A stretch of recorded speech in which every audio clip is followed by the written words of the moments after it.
Welcome to the Center for Advanced Reproductive Services IVF informational session.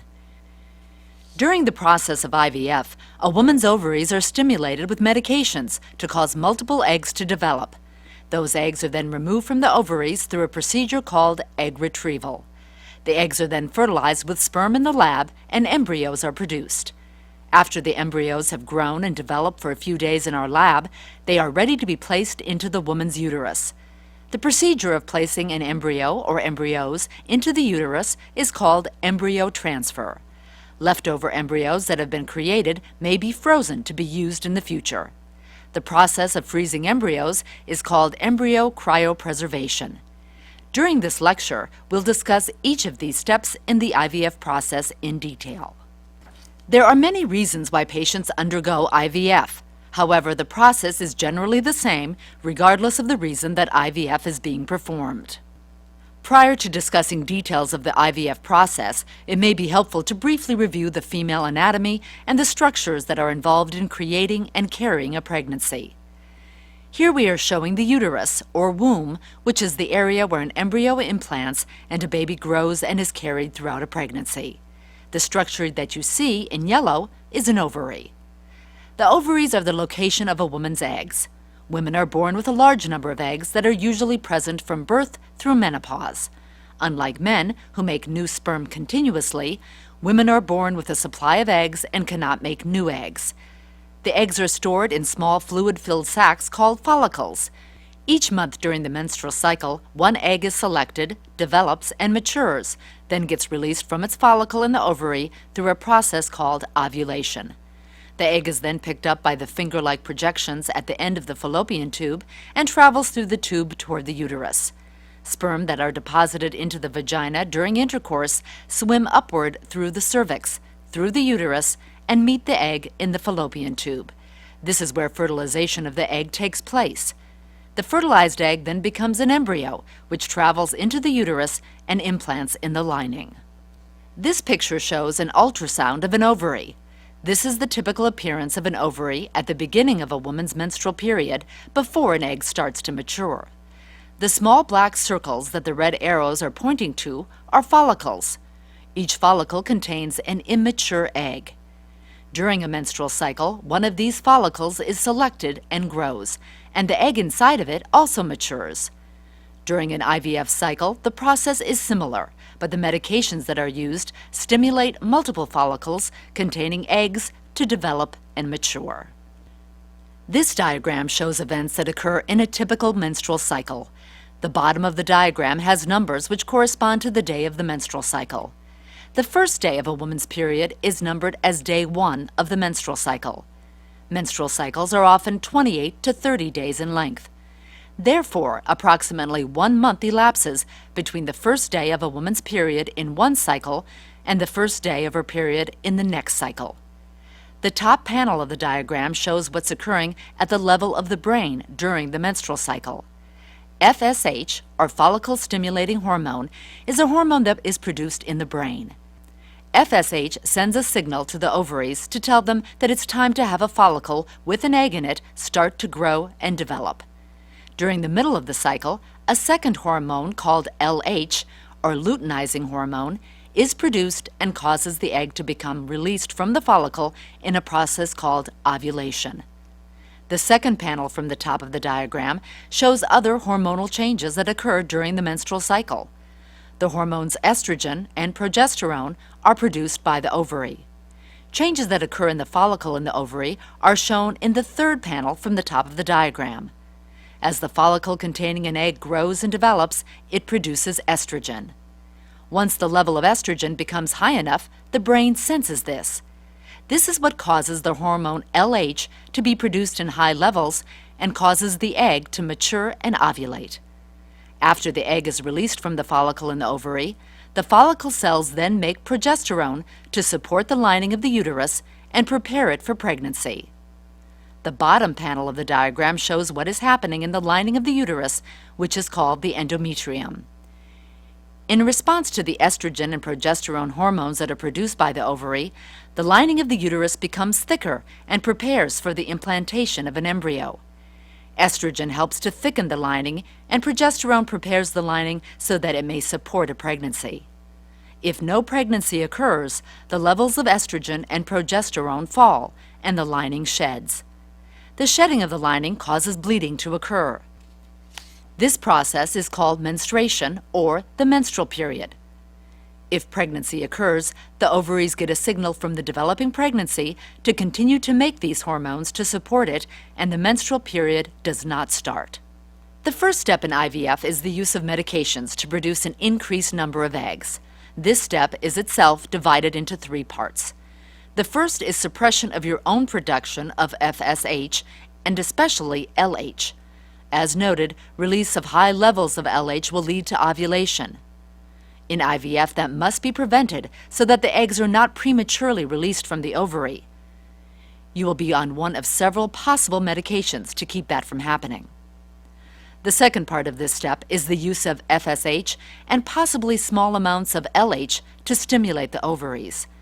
The amount and types of hormones will be determined based on your age and other individual characteristics. This will be reviewed with you at the office visit with your physician. The third part of this step is the final preparation of the eggs for fertilization.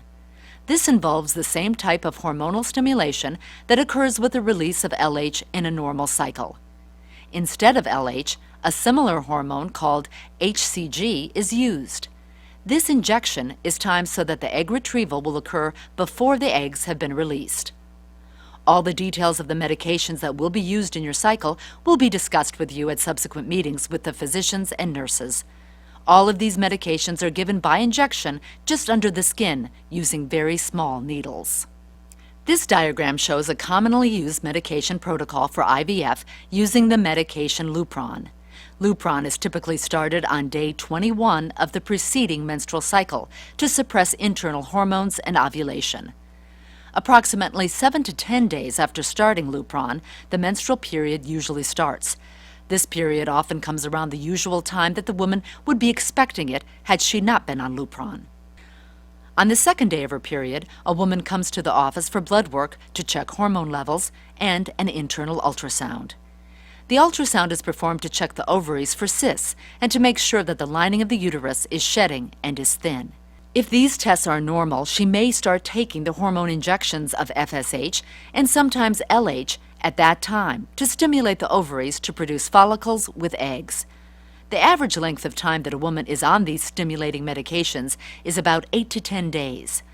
During this time, a woman will need to have several ultrasounds and blood work to see how she's responding to the medication. The doses of medication are adjusted based on the way her ovaries are responding. This is determined by her hormone levels and the size and number of follicles that are seen on ultrasound. When the follicles become large enough, an injection of HCG is taken to cause the eggs to mature and become ready for retrieval and fertilization by sperm. Egg retrieval occurs approximately 35 hours after this HCG injection. Progesterone is usually started the day after the egg retrieval. Embryo transfer is typically on day 5 after the retrieval.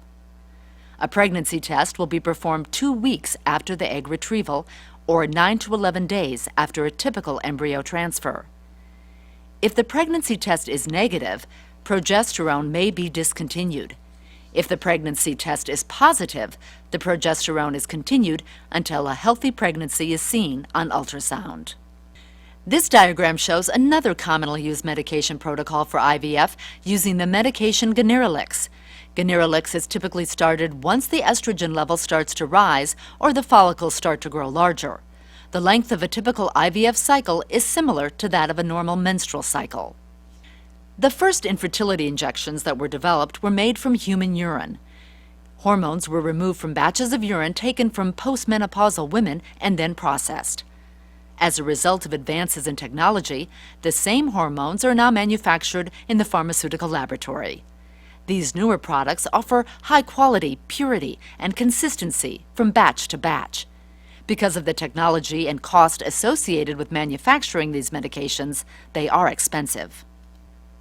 Here are some of the different brands of medications that may be used in an IVF cycle. Most of the medications that are used for IVF are injected with a very small, thin needle just under the skin surface in the abdomen or thigh. This is called a subcutaneous injection. Progesterone is an exception to this rule, as progesterone is injected into the muscle in the area above the buttocks. This is called an intramuscular injection. Some of the commonly used medications are now available in easy-to-use pens. Progesterone is a natural hormone required to develop the uterine lining and support a pregnancy. It may be given vaginally or as an intramuscular injection. There is some evidence from research studies to suggest that pregnancy rates may be higher when progesterone is used intramuscularly. Your doctor will make specific recommendations for progesterone use for your cycle. With any medication, there are always potential side effects. It's important to recognize that most patients do not experience significant side effects from the medication used in the IVF process. Here is a list of potential side effects that may be experienced. Most of the side effects are very mild and short-lived. Ovarian hyperstimulation syndrome, or OHSS, is a potential side effect of the medications used in the IVF process. OHSS is a condition in which the ovaries become enlarged. This may result in abdominal fullness, pelvic pressure, pain, bloating, and accumulation of fluid in the abdomen. The severe form of OHSS is very rare, occurring in 0.1 to 2% of cycles. Most cases of OHSS are managed on an outpatient basis and patients do not need to be hospitalized. This may require additional blood work, ultrasounds, and checkups in the office. In more severe cases, fluid through an intravenous line, removal of fluid from the abdomen, or a brief period of hospitalization may be necessary. OHSS usually resolves spontaneously in 1 to 2 weeks. At the center, we take many precautions to prevent OHSS from developing. These measures include close monitoring during the cycle and using the lowest effective medication dose possible. In some cases, medications may need to be stopped temporarily during the cycle in a process called coasting. In certain patients who are at risk for OHSS, despite these measures, cycle cancellations may be necessary. In some cases, freezing all of the embryos and postponing the embryo transfer may be recommended. Using Lupron instead of HCG as the final trigger shot is frequently used in our center to prevent OHSS. Most studies have found that the medications that are used to induce ovulation don't increase the risk of either ovarian or breast cancer. The American Society for Reproductive Medicine came out with a position statement in 2002 on this topic. They stated that more recent research indicates that patients taking ovulation-inducing drugs face no greater cancer risk than the general population. Understandably, many patients who are experiencing infertility are anxious to get pregnant and complete their families as soon as possible. Sometimes patients are hoping to conceive more than one baby at a time. This is called a multiple pregnancy. An example of a multiple pregnancy would be twins or triplets. A multiple pregnancy is a potential side effect of using fertility medications. It's important to realize that the safest situation for both the mother and baby is to carry one pregnancy at a time. There are significant risks to both the mother and the babies when a multiple pregnancy occurs. This is especially true of higher-order multiple pregnancy, which is pregnancy with 3 or more babies. Many patients are not fully aware of these risks. There are increased risks to the mother when a multiple pregnancy occurs. These include conditions such as toxemia or preeclampsia and diabetes of pregnancy. There is also an increased chance of having a cesarean section for delivery of the babies. In addition, women carrying more than one baby at a time are at increased risk for having premature labor and birth of the babies. If babies are born before their due date, they may be too premature to survive on their own, or they may have physical and mental handicaps such as cerebral palsy. The statistics that are shown on this slide are rates for complications based on the number of babies a woman is carrying. For example, the risk of premature delivery of a single baby is approximately 9%, while that risk is 43% for twins and 92% for triplets. In addition, cerebral palsy is 4 times more common in twins and 17 times more common in triplets than in single pregnancies. At the center, we strive to keep our multiple pregnancy rates very low and have been very successful in doing so. Since higher-order multiple pregnancies have significantly increased risk to both the mother and the babies, an option called selective reduction is often presented to patients who conceive such pregnancies in an effort to optimize the chances of having a healthy and successful pregnancy. Selective reduction is a procedure that is often performed by high-risk obstetricians called maternal-fetal medicine specialists. It involves selectively terminating one or more of the fetuses in a higher-order multiple pregnancy. For example, a triplet pregnancy may be reduced down to a twin pregnancy. There is a small risk of miscarrying all of the fetuses as a result of this procedure. Because this procedure may not be an acceptable option to all patients, we prefer not to put patients in a situation where they have to make this decision. Therefore, we continue to strive to keep our multiple pregnancy rates below the national average. The response to the IVF medications is monitored with blood tests and ultrasounds. Blood tests look at hormone levels and ultrasounds look at the number and size of follicles that are developing. These tests enable us to adjust the dose of medication as necessary to try to optimize a patient's response. Once adequate follicle development has occurred, a final injection matures the eggs and prepares them for retrieval. It's important to recognize that an adequate number of follicles may not develop in every cycle.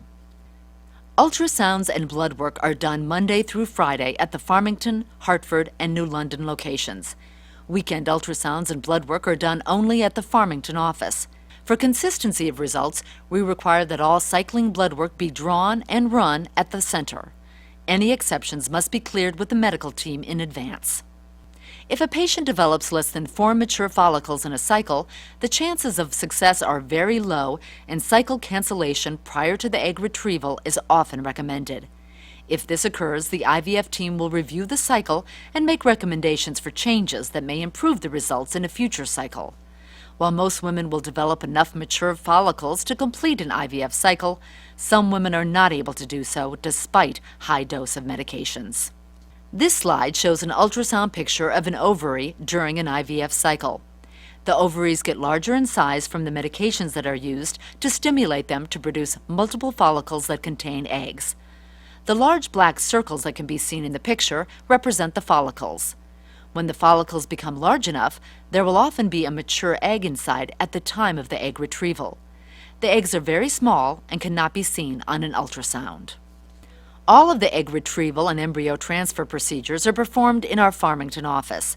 The procedure room is located in our office on the first floor adjacent to our embryology lab. The embryology lab has specialized equipment for the eggs, sperm, and embryos. Personnel with highly specialized training called embryologists handle the eggs, sperm, and embryos in the lab and work under microscopes to do so. The egg retrieval procedure is performed with anesthesia called IV sedation, which is administered by a licensed anesthesiologist. Patients are given medication through an intravenous line that helps them to fall asleep for this brief procedure. Care is taken to ensure that patients are very comfortable prior to beginning the procedure. This procedure is typically painless. After the procedure, cramping may be experienced, but is typically mild and brief. Patients are given pain medication in the procedure room to minimize pain and cramping. The egg retrieval is performed under ultrasound guidance using an internal or transvaginal ultrasound probe which is placed in the vagina. During the egg retrieval procedure, the follicles are visualized on the ultrasound screen and a thin needle is slowly advanced into each follicle. The fluid in the follicle and the egg are aspirated and collected into small test tubes. The photograph on the left side of the screen shows an ultrasound of an ovary with follicles during an egg retrieval procedure. The diagram on the right side of the screen shows a close-up picture of a needle inside of a follicle in the ovary. In this picture, the egg and the surrounding follicular fluid are being aspirated. The photograph on the left shows a test tube containing follicular fluid and eggs. The photograph in the middle shows an embryologist looking at the fluid under the microscope and identifying the eggs in this fluid and counting them. The photograph on the right side of the screen shows what an egg looks like under the microscope. The egg is the round structure in the middle of the picture. The egg is surrounded by many small cells called cumulus cells that support and nourish it. The eggs are placed in petri dishes and kept warm in an incubator until they're fertilized later that day. The egg retrieval procedure is generally considered to be a very safe and easy procedure. The risk of complications is very small and is estimated to be less than 1%. With any procedure, however, there are always risks. The most common problems that may be experienced after this procedure are bleeding and infection. There is also a very small risk of damage to organs. The risks of the procedure are minimized by the use of ultrasound to guide the needle into the ovaries. If bleeding does occur, it is usually mild and self-limited and does not require any special treatment. It's very rare to have excessive bleeding that requires a hospital stay, blood transfusion, or surgery. The risk of infection is minimized by using sterile technique and sterile equipment in the procedure room, and by giving patients an antibiotic prior to the procedure. One of the most common questions that patients ask regarding the egg retrieval procedure is how many eggs and embryos will I have? The average number of eggs retrieved is approximately 8 to 10. This means that some patients will have fewer than 8 eggs, while others will have more than 10. Several factors contribute to the number of eggs that are obtained. An important factor is the age of the woman, as the number of eggs obtained is age-dependent. In general, younger women tend to get more eggs than older patients do, but this isn't always the case. In addition, a woman's response to the medications is a factor. It is important to recognize that while many large follicles will often contain a mature egg, not every follicle will yield an egg at retrieval. Approximately 60 to 70% of mature eggs typically fertilize when exposed to sperm. It is very rare for a patient to have no eggs fertilize. This happens less than 1% of the time. Prior to leaving the office after the egg retrieval procedure, a patient will be given information regarding the number of eggs that were retrieved. The day after the egg retrieval, a staff member will contact the patient with fertilization results. Patients often ask their physician if there is anything they can do prior to starting the IVF process to increase their chances of conceiving a healthy pregnancy. Smoking has been shown to affect egg and sperm quality. If a patient smokes, smoking cessation is extremely important. Pregnancy rates in smokers are much lower than those in non-smokers. In fact, smoking may cut pregnancy rates in half. In addition, smokers have a much higher miscarriage rate than non-smokers do. It's been estimated that smoking may double a patient's risk of having a miscarriage. There are also many adverse effects of smoking on general health and the health of a developing baby. It is strongly recommended that patients who smoke quit as soon as possible. Obesity is another factor which has been shown to affect success rates. Women who are obese have lower pregnancy rates and higher miscarriage rates than women who are closer to their ideal body weight. Obesity is associated with many health risks to the mother as well as the baby during a pregnancy. Here is a list of some problems that are significantly more common in obese patients. These include high blood pressure and diabetes of pregnancy, premature birth, and having a stillborn baby. Problems with labor, delivery, and postpartum recovery are also more common in obese patients. Body mass index, or BMI, is a way to measure a person's weight in relation to their height. This is helpful in determining whether or not someone is above or below their ideal body weight. BMI may be calculated using the formula shown here, which is weight in kilograms divided by height in meters squared. There are many free online calculators that may be used to quickly and easily calculate BMI. BMI may be broken down into categories. This chart shows the categories of BMI ranging from underweight to morbidly obese. Obesity is defined as a BMI of 30 or greater.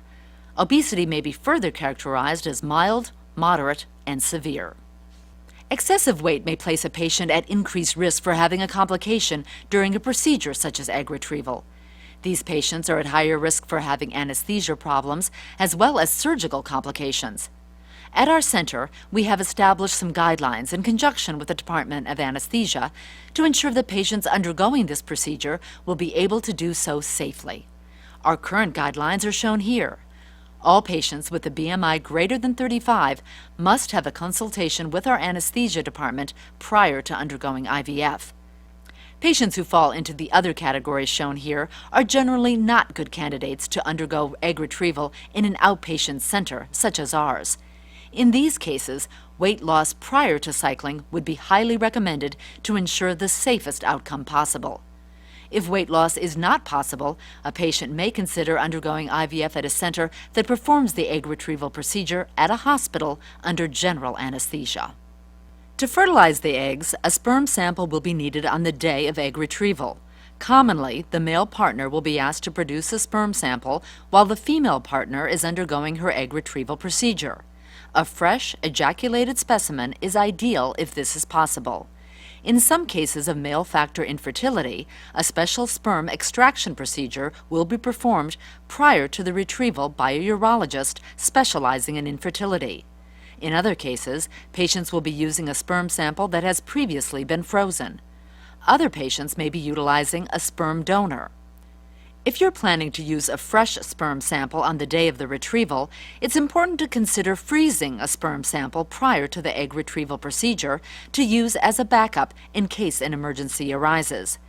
Examples of unforeseen emergencies are illness of the male partner, a suboptimal freshly produced specimen on the day of the retrieval, travel or work commitments, family emergencies, and inability to produce a fresh sample. Occasionally, men who have never had problems with erections or ejaculation experience difficulties producing a specimen on the day of the retrieval due to stress or anxiety. Since the eggs need to be fertilized on the day of the retrieval, if there is no sperm, the eggs cannot be fertilized and will need to be frozen or discarded. Although the risk of having this happen is small, it may be worthwhile to freeze a backup sample to prevent this unfortunate event from occurring. If you're utilizing donor sperm, we strongly suggest that you confirm with the clinical team that your donor sample has been received by the lab prior to your procedure. There are some additional laboratory procedures that may be used during an IVF cycle. These include intracytoplasmic sperm injection, or ICSI, assisted hatching, and cryopreservation or freezing of leftover embryos. We will discuss these procedures individually. There are two ways in which the eggs may be fertilized. Standard insemination involves placing the eggs and sperm together in a petri dish. Intracytoplasmic sperm injection, or ICSI, is when a single sperm is injected into an egg. ICSI is often used in cases of male factor infertility and in unexplained infertility. Your doctor will make recommendations for the fertilization procedure that is most appropriate for you based on your history and test results. This is a video clip of the ICSI procedure. First, we're showing a single sperm under the microscope being picked up by a glass tube called a pipette. Here we show that sperm being injected into the egg. With standard insemination, the sperm must swim to the egg, attach to the egg's shell, and then penetrate the shell to get inside. With ICSI, these steps are bypassed. Some studies, but not all, show an increase in birth defects from 3% in the fertile population to 4.5% in children conceived by IVF, with or without ICSI. In addition, some large studies that have been performed have not found this to be the case. It's unclear as to whether the small increase in birth defects that was found in some studies is due to the IVF process or to the underlying cause of infertility. Here we show pictures of a mature egg and sperm and of embryos during the developmental process. Eggs are exposed to sperm on the day of the egg retrieval. The day after the egg retrieval, the eggs are checked for evidence of fertilization. As you can see, the development of the embryo is rapid and changes occur every day. By the third day of embryo development, embryos often have 6 to 8 cells. Embryos are sometimes transferred back into the uterus on day 3 of development. In the picture on the left lower side of the slide, an 8-cell embryo is shown. Each circle represents a cell, and the shell can also be seen surrounding the embryo. By day 5 of embryo development, the embryo is now at the blastocyst stage. As you can see, significant growth has occurred, and the embryo is more developed and has many more cells than it did on day 3. Embryos are often transferred on day 5 of development at the blastocyst stage. The more developed an embryo is, the more likely it is to implant. Therefore, if a blastocyst transfer is performed, fewer embryos are transferred. The pregnancy rates are excellent, and the multiple pregnancy rate may be reduced in this way, especially if a single blastocyst is transferred. Your physician will make recommendations regarding the ideal day of transfer for you and the number of embryos to transfer based on your age and history. The last picture at the bottom right of the slide shows a blastocyst hatching out of its shell. This is what occurs naturally as the blastocyst prepares itself to implant into the lining of the uterus. This is a time-lapse video of an embryo developing from the time of conception to the 4-cell stage. It starts with the egg and the sperm swimming around the edge, and you can see this one sperm right here inside of the egg. Then 2 nuclei form. One is from the sperm and one is from the egg. This is how we know in the lab when an egg is fertilized. Eventually the nuclei disappear, and then the embryo divides for the first time into 2 cells. Then the 2 cells divide again into 4, as you can see here. The embryo will continue to go through these divisions until it reaches what is called the blastocyst stage, in which there are hundreds of cells. This time-lapse video starts with an embryo at the 2-cell stage, follows it through to 4 cells, then you can see the number of cells continue to increase. It goes from 2 to 4 to 8, and eventually to the blastocyst stage on day 5. The blastocyst is made of hundreds of cells, and these cells have started to organize themselves into 2 cell types, the trophectoderm and the inner cell mass, or ICM. The trophectoderm becomes the placenta, and the ICM becomes the fetus. Eventually, the blastocyst will hatch out of this outer shell, or zona, and implant into the uterus. The protective membrane, or shell, covering the embryo is called the zona pellucida. If that shell is thick, it may be more difficult for the embryo to hatch out of the shell. The embryo must be able to get out of the shell in order for implantation to occur.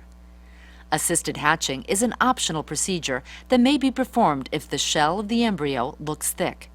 It involves making a small opening in the shell under the microscope. If the shell looks thick, assisted hatching may be performed by the embryologist in the IVF lab. There are other reasons why assisted hatching may be recommended, which are shown here. Assisted hatching is not routinely performed when embryos are transferred at the blastocyst stage. This video shows the assisted hatching procedure. Here we show an embryo under the microscope. Assisted hatching is performed with the use of a very fine, precise medical laser.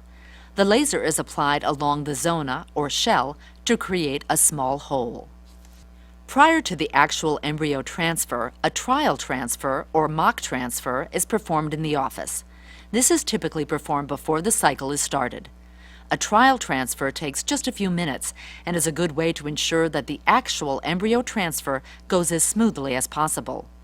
An empty embryo transfer catheter is placed through the cervix and into the uterus.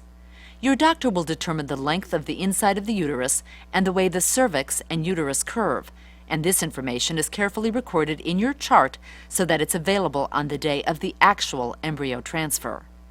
The trial transfer and embryo transfer are not typically painful. The embryo transfer procedure is performed using an ultrasound that is placed on the abdomen. It's important to have a full bladder for the embryo transfer procedure, as it helps the physician to see the embryo transfer catheter well and guide the embryos into an ideal location. The upper diagram shows the transfer procedure. The lower photograph is an ultrasound image of the transfer procedure. The large black structure at the top of the screen is the bladder, which is full of urine. It helps to outline the uterus, which can be seen below the bladder. After the transfer, patients rest in the recovery room, then continue to rest at home for 24 hours.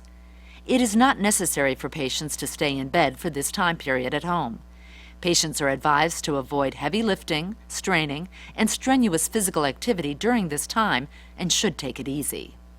Prior to starting your IVF cycle, your uterus will be evaluated to ensure that the lining of the uterus is smooth and free from any irregularities that could prevent an embryo from implanting or cause a miscarriage, such as a polyp or fibroid. Some patients will have already had uterine imaging, such as an X-ray dye test called HSG, or a surgery called a hysteroscopy. Your doctor will review your history as well as any prior uterine imaging procedures that you have had in the past. A saline ultrasound called a sonohysterogram is often performed in the office prior to IVF to check the inside of the uterus. The diagram on the left side of the screen shows a sketch of the sonohysterogram procedure. Saline solution is placed into the uterus through a small tube or catheter. Here we can see two areas inside of the uterus that are not smooth. These likely represent non-cancerous growths in the uterus called polyps or fibroids. These are very common and should be removed in a simple same-day procedure prior to cycling to ensure the best outcome possible. The picture on the right side of the screen shows an ultrasound picture of a sonohysterogram. Saline is black on ultrasound and helps outline the inside of the uterine cavity. Here we show a uterus with an abnormality inside. The round, gray-white structure seen inside the uterus could be a polyp or fibroid. The age of a woman is the most important factor in predicting the chances of successful pregnancy after IVF. The younger a woman is, the more likely an embryo is to implant in the uterus and develop into a baby. Therefore, it's recommended that younger women transfer fewer embryos than older women. To increase the chances of pregnancy as women get older, it's recommended that more embryos are transferred. The American Society of Reproductive Medicine has developed guidelines for the number of embryos to transfer based on a woman's age. At the center, we follow these guidelines. Our goal is to optimize pregnancy rates while keeping multiple pregnancy rates as low as possible. Factors other than a woman's age may influence the decision regarding the number of embryos to transfer. For example, the quality of the embryos, the number of previous unsuccessful IVF cycles a couple has undergone, and a couple's feelings regarding selective reduction may all be considered when making a decision regarding the number of embryos to transfer. Your physician will make recommendations regarding the number of embryos to transfer in your IVF cycle based on your age and history. On the day of your embryo transfer, the best quality embryo or embryos will be selected for transfer back into the uterus. If there are leftover embryos that have developed normally and are of good quality, these may be frozen for later use. Only normal-appearing embryos are frozen. Most embryos that are not transferred will not be suitable for freezing. A cycle using thawed embryos is much less complex and expensive than a new, fresh cycle. Frozen embryos may be thawed in the future and used for another attempt at pregnancy if the current IVF cycle is not successful, or for another child in the future if the current cycle is successful. Cryopreservation of embryos allows the IVF lab to fertilize as many eggs as possible. There is increasing evidence that embryo freezing improves IVF outcomes. The take-home baby rate per each egg retrieval is significantly higher when we add the pregnancies achieved with a fresh embryo transfer plus those achieved with a subsequent frozen embryo transfer. Cycles utilizing frozen embryos do not require the same levels of hormonal stimulation or clinical monitoring, nor is there a retrieval. Therefore, these cycles are far less invasive and much less expensive. An increasing number of insurance companies are establishing clinical guidelines for fertility treatment, including strong recommendations for replacing a single embryo and freezing the rest for future use.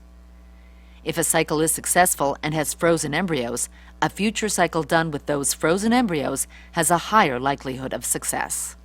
Sometimes during an IVF cycle, we'll decide to freeze all the embryos and transfer them back to the patient sometime in the future. There can be several reasons to choose the freeze-all option. With an elevated estradiol level during an IVF cycle, patients may be at risk for ovarian hyperstimulation.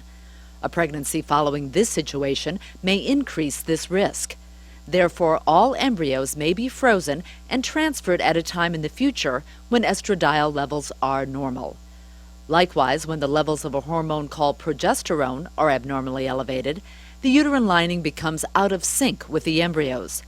Your doctor may recommend to freeze all the embryos and transfer them during a subsequent cycle when the hormone levels can be controlled.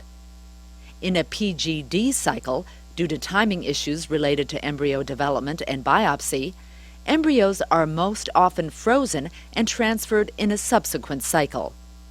For patients doing IVF for fertility preservation, the embryos are frozen for now for use in the future. If the uterine lining is very thin, your doctor may recommend freezing all the embryos and transfer them in another cycle when the lining can be improved. Recent studies suggest that for many patients, the chances of their embryos implanting may be higher if the embryos are frozen and then transferred into the uterus in a cycle that has not been stimulated and has not been exposed to very high hormone levels. If a patient or couple has frozen embryos and later decides that they do not want to use them, there are several options. Frozen embryos may be kept in storage and transferred to a long-term storage facility.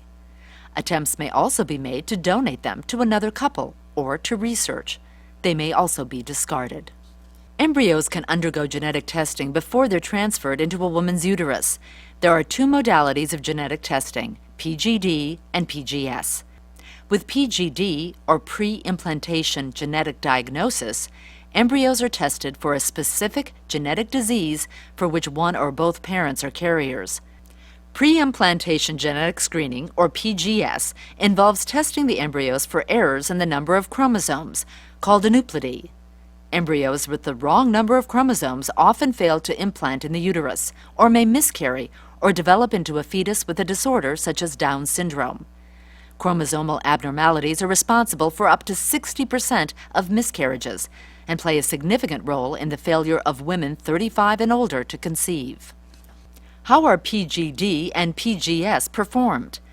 Embryos are created via IVF and ICSI and remain in the incubator to grow for 3 to 6 days. At this point, a cell or cluster of cells is removed from the developing embryos using specialized tools and microscopes. Biopsied cells are then carefully transferred into individual tubes and sent for analysis. The DNA from the cells is amplified to elevate for abnormal genes and/or their chromosome content, depending on the type of genetic testing that is planned. Current technology requires, for most cases, all embryos to be frozen after the biopsy, followed by a frozen embryo transfer 1 to 2 cycles later, after we receive the results of the analysis. Candidates for PGS are IVF patients 35 and older, couples with a history of recurrent pregnancy loss or prior aneuploid pregnancies, and couples with previously failed IVF cycles. Health Circle brings together a holistic approach to fertility care. With Health Circle, our goal is to help you enhance your fertility treatment plan with integrated programs that are meaningful, relevant, and personal. It's a full-circle approach, combining support, nutrition, yoga, and acupuncture to complement your fertility experience.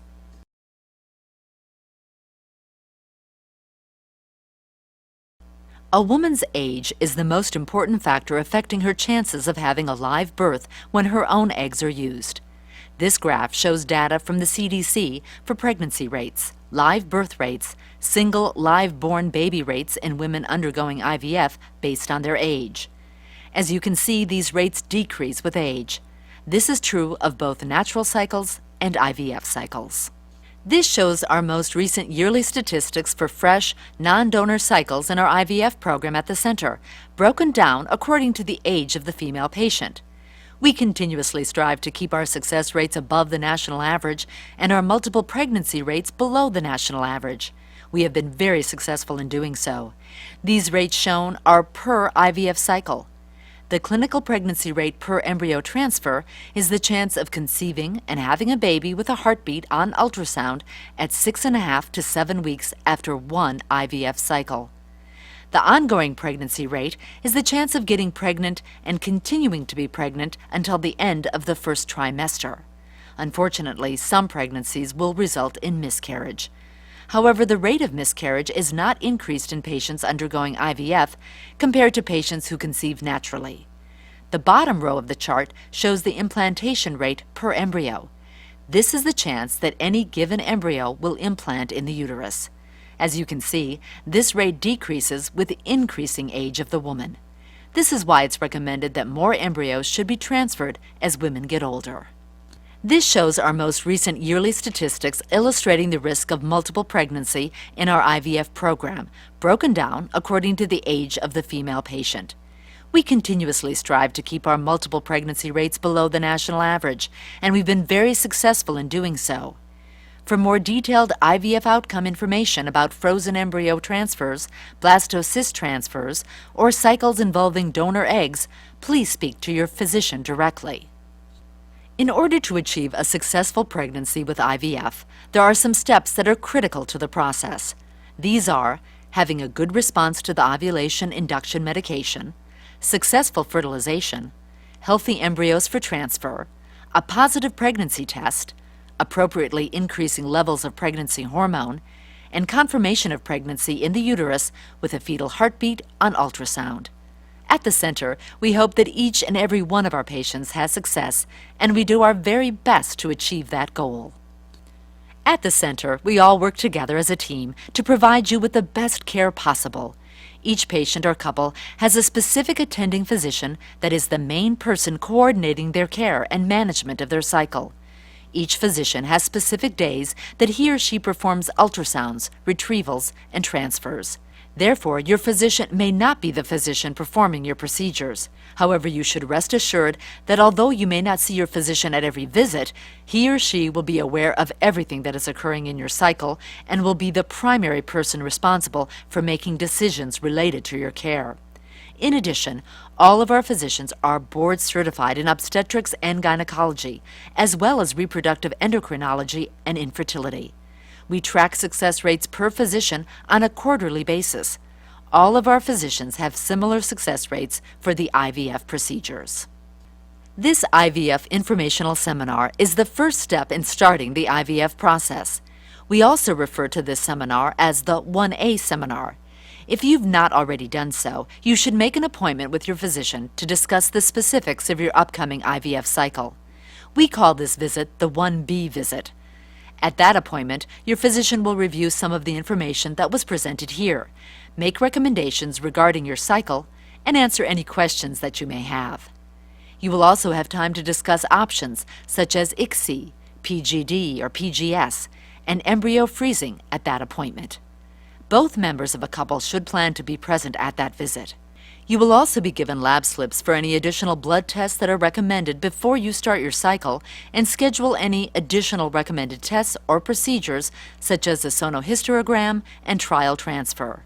If you're ready to do so, you may also review and sign consent forms for your IVF cycle at that visit after speaking with your physician.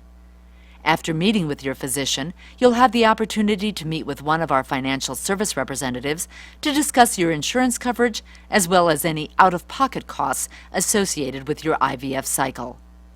As a final step to prepare for your IVF cycle, you'll meet with your IVF nurse and complete online injection teaching. The medications involved in your cycle, as well as the injection technique, will be reviewed. Detailed information about the timing of blood tests, ultrasounds, and timing of injections will also be provided.